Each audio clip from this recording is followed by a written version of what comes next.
You've got the drive. You're showing up. You're taking steps.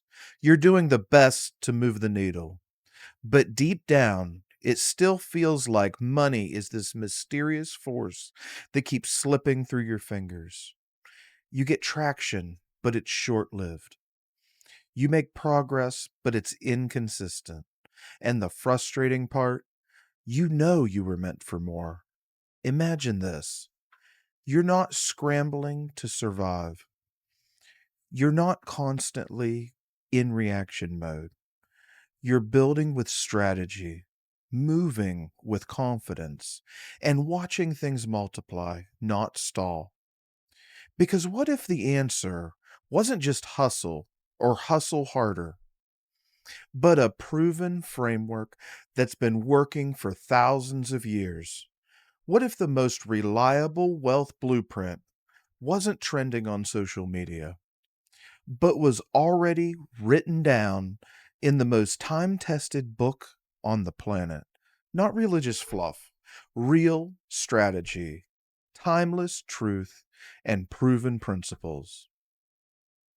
Today, we are unpacking the 6 biblical wealth principles that actually build legacy without burning you out in the process. Let's get into it. We're starting at the root, your mindset, because what you believe about wealth will shape how you behave around it. And how you behave around it, that's what determines what you build. Proverbs 23:7 says, "As a person thinks in their heart, so they are." Translation: think in lack, you will stay in lack. Think in vision, you will lead with power. And here's the shift that starts unfolding. You stop reacting to your environment and start reshaping it.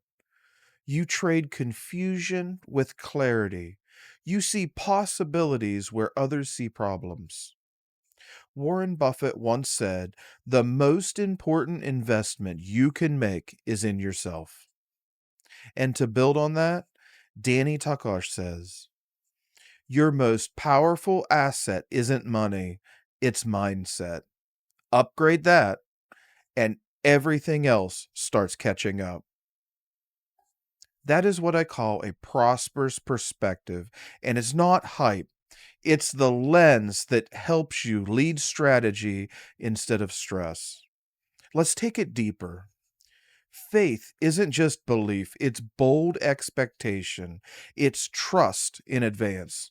Philippians 4 says to fix your thought on what is true, honorable, and right. Then you will experience God's peace. That's that peace, that's what steadies your hand when the numbers don't align up yet. That's what gives you boldness when everything in you wants to retreat. This is the shift that starts unfolding. You stop waiting for proof before you move. You operate from conviction instead of hesitation. You become consistent because your vision is clear. Faith is the builder's compass. It shows you where to go, even when the path isn't paved yet. Let's talk about how you speak, especially to yourself, because Proverbs 18:21 tells us, "Life and death are in the power of the tongue." Every word is a seed. And the truth, some people are planting weeds in their own mouth and wondering why their life looks overgrown. Here's what this starts to feel like. You catch yourself mid sentence and shift the language. You stop reinforcing struggle and start rehearsing the outcome. You begin to believe the future you speak. You want a strategic life. Start with a strategic vocabulary. You can be business for 10 years and build nothing that lasts, or you can build assets that last and buy your time back. Proverbs 21:5 lays it out. Good planning and hard work leads to prosperity. That's not just spiritual truth, it's business clarity. Assets create value without demanding constant presence. This is the shift that starts unfolding. You stop trading time for survival. You build systems that multiply when you sleep. You start thinking like a builder, not a performer. Jim Rohn once said, if you don't design your own life's plan, chances are you will fall into someone else's. And you already know that plan doesn't come with freedom. Now, don't get it twisted. We're not demonizing hard work, but Colossians 3:23 says, "Work willingly at whatever you do as though you were working for the Lord rather than people."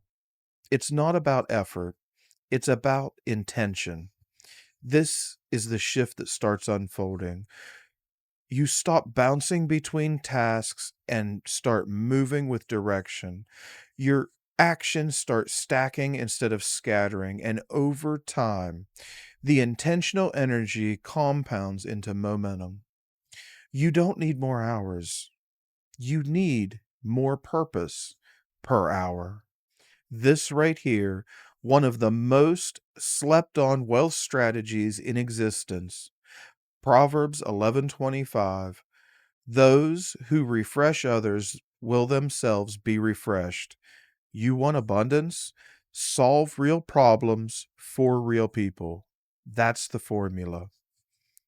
Jesus modeled this. He came to serve, not to be served. Picture it.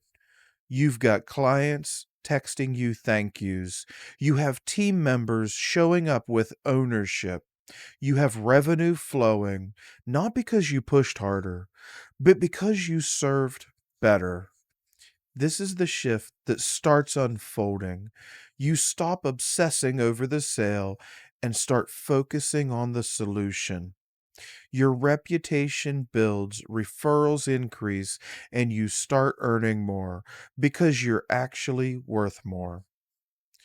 Business isn't about extraction, it's about contribution. So here is the real framework. Train your mind to see opportunities. Speak words that align with your vision. Build assets that multiply over time. Show up with ownership and direction. Serve people like it matters because it does. This isn't motivational fluff. This is the blueprint for wealth that works. We are not here chasing money. We are here to create value. And money, it always follows value. So let's build wisely. Let's build with purpose. Let's build something that lasts.